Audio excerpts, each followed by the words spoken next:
Tao po, magandang gabi po. Tao po.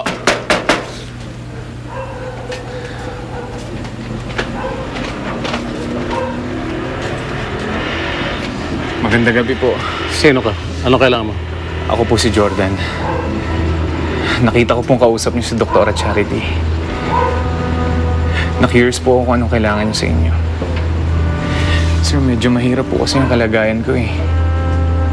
Ang kapatid ko po isang pulis na pinatay. So hindi ko po alam kung anong dahilan o motibo kaya siya pinatay. So pasensya na po kayo kung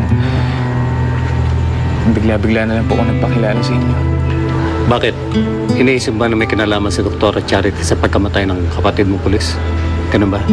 Sir, obsessed po ang kapatid ko sa kaso ng namatay niyang son-in-law. Pero hindi po ako sigurado.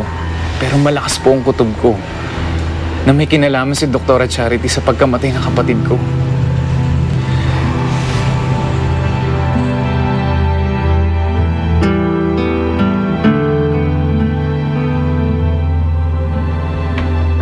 Tao po. Ay, Tao. Lawrence. Pasok ka. Papa?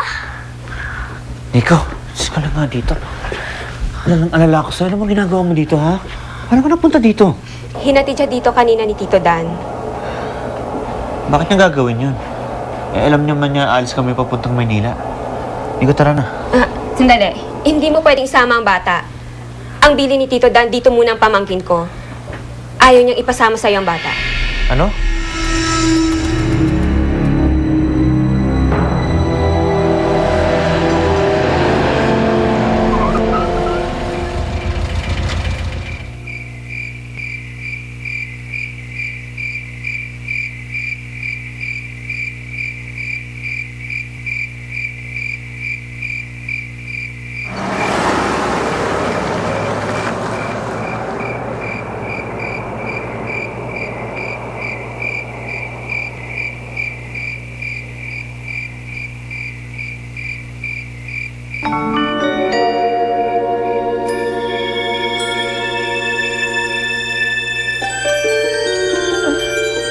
Lawrence!